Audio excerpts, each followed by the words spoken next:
Observa a próxima questão aí. Um objeto flutua na água com metade de seu volume emerso, certo? Ou a outra metade submerso, conforme indica a figura. E a respeito desse experimento, pode-se afirmar que... Aí ele vai fazer várias questões sobre o empuxo, mas a gente vai só lembrar aqui a letra D, ó. O peso da água deslocada tem intensidade igual ao peso do objeto. Então nós vamos passar aí para o professor Hilton, para ele conversar um pouco com vocês sobre esse experimento e analisar logo em seguida as opções. Perfeito. Olha aí, vestibulando. Então, na telinha aí, vamos dar uma olhadinha na figura. Veja só vocês. Nós temos aí um corpo, uma parte dele está imersa, submersa, né? É a metade do volume dele está submersa e a outra metade está emersa. Muito bem. Como é que nós iríamos calcular a força empuxo? Lembrar que o empuxo, essa força que atua verticalmente para cima sobre o corpo, ela tem uma intensidade que depende do volume do corpo que está submerso. Aqui depende do volume do corpo que está submerso. Tanto é que às vezes quando você pega uma bola muito grande, de volume muito grande, ela pode ser até levezinha, aquelas bolas que você compra no parque de diversão. Lembre que se ela tiver um volume muito grande, para você mergulhar essa bola na água, é necessário que você exerça sobre a mesma uma força muito intensa. Até porque, à medida que ela vai afundando, mergulhando na água, ela vai deslocando cada vez um volume maior de água.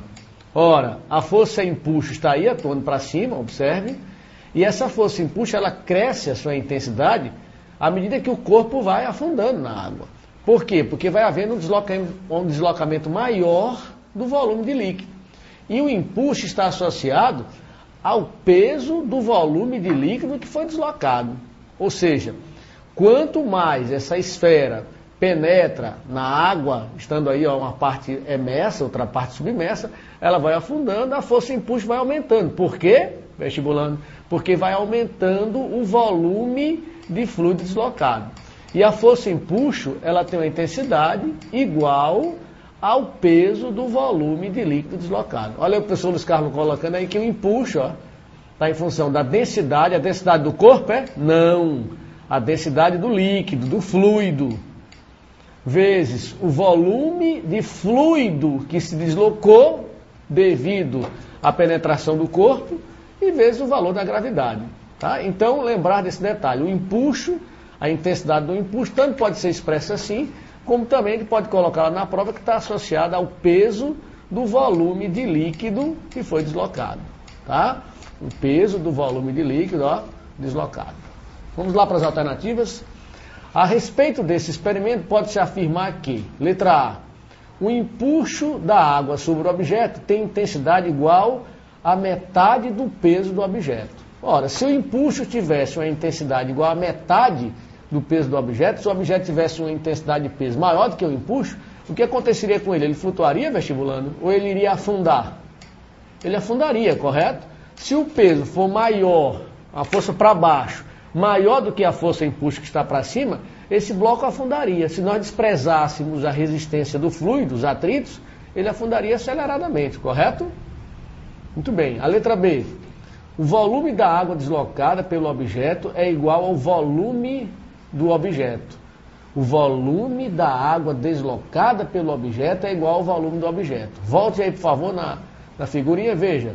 Esse corpo ele está totalmente submerso? Não. O volume de água que foi deslocada corresponde à metade do volume do corpo.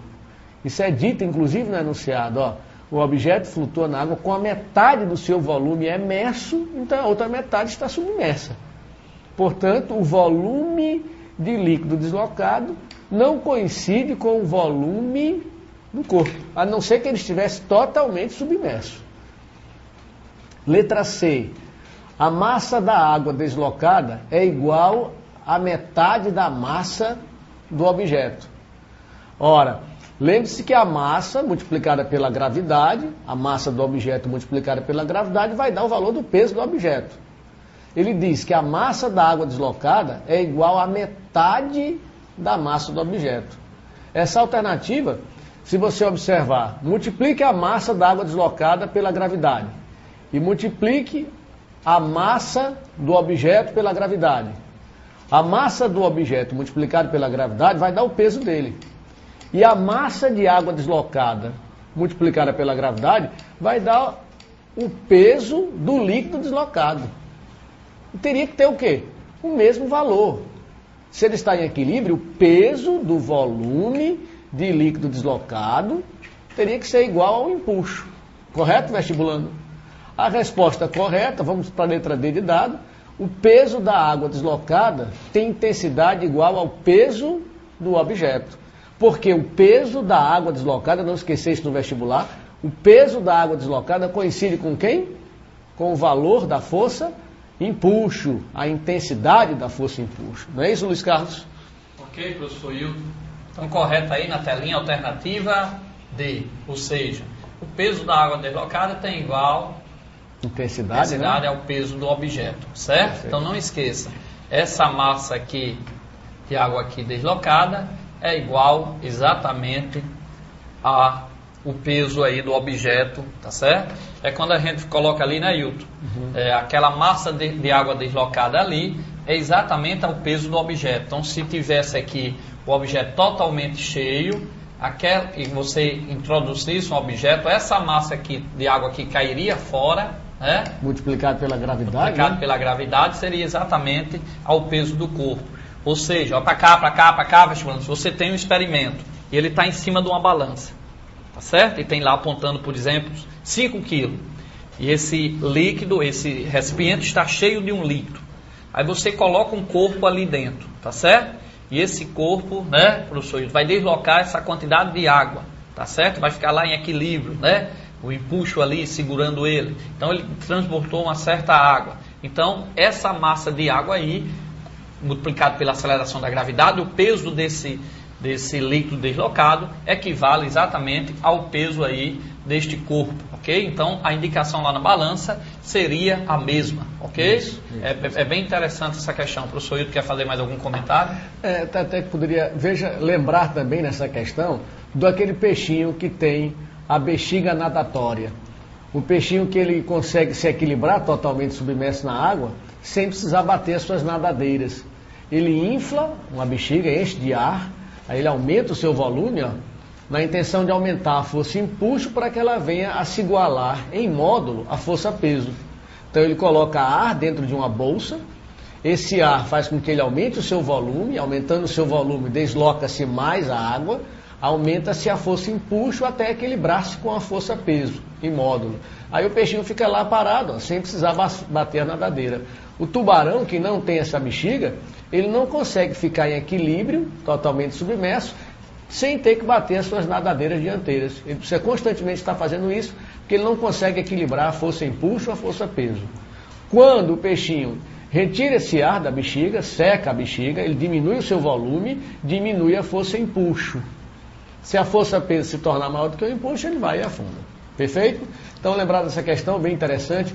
Já os submarinos, quando eles estão na superfície da água, uma parte emersa, outra parte submersa. Quando eles querem afundar, eles não aumentam o seu volume, nem diminuem. O que é que eles fazem? Colocam a água nos reservatórios, abrem os reservatórios, a água entra, aumenta a força-peso, aí ele vai afundando. A força-peso vai se tornando maior do que a força-empuxo, ele pode inclusive afundar aceleradamente. Quando ele está totalmente submerso e quer emergir, ele retira essa água dos seus tanques para assim reduzir o valor da força-peso. Tá? Ele coloca água no tanque, tira água do tanque, alterando o valor da força-peso. Ok, vestibulando?